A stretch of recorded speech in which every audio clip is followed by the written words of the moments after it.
আজকে অনেক বাড়িতে নেই, আমি একটু ডিম টোস্ট করে খাবো।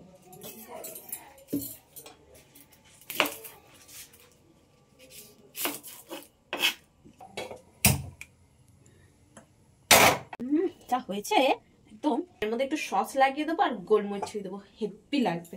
কিরে তুই কি খাচ্ছিস? ব্যাস হয়ে গেল।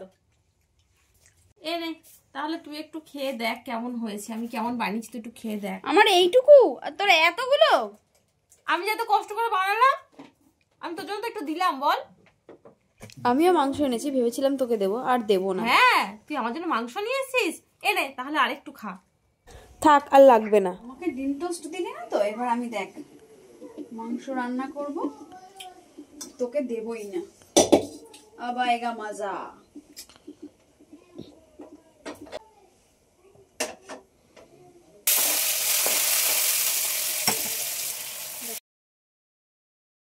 বনি এত ভালো মাংস খায়, একটু ভালো করে কষিয়ে মাংস রান্না করে গন্ধে ঠিক চলে আসবে খাওয়ার সময়।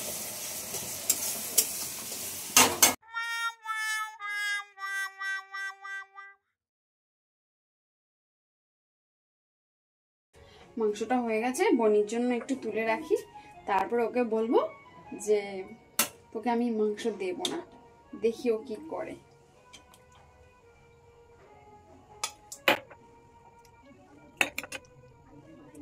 আমারটাও তুলে নি।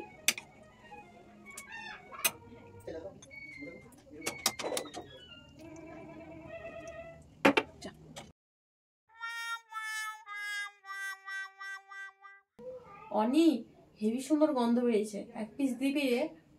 না, কোনোটাই হবে না, এক পিস কেন, আধা পিসও হবে না। এটা আমার, আমি রেখে দিয়ে যাচ্ছি, তুই এটাতে একটাও টাচ করবি না, আমি গুনে গেছি। পুরো ধরবি না, আজকে তোকে দেখি দেখি খাবো।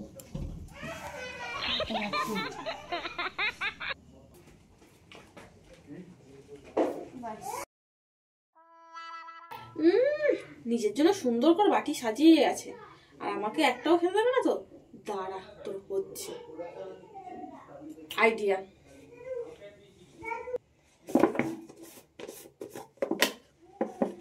জম্বেস করে নুন দে।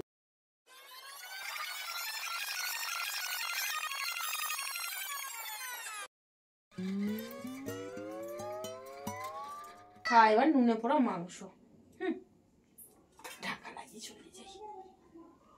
মাংসের গন্ধ শুকে আর এই শুধু শুধু সবজি ভাত খেতে ভালো লাগে।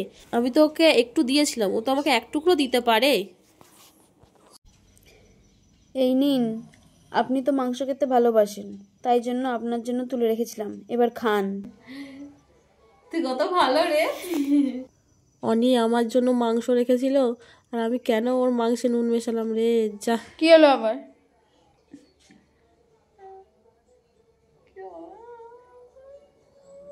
আবার মনে হয় বেটন খাবো।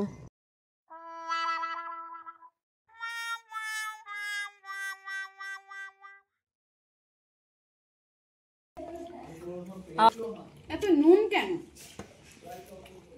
আমি তো টেস্ট করে দেখলাম ঠিক ছিল। অনি রে, তুই তো আমাকে মাংস দিবি না বলেছিলি, তাই আমি রাগে বেশি করে নুন মিশিয়ে দিয়েছি। বলি তুই দাঁড়া, তোর আজকে হচ্ছে, তুই শুধু আমাকে জ্বালাস।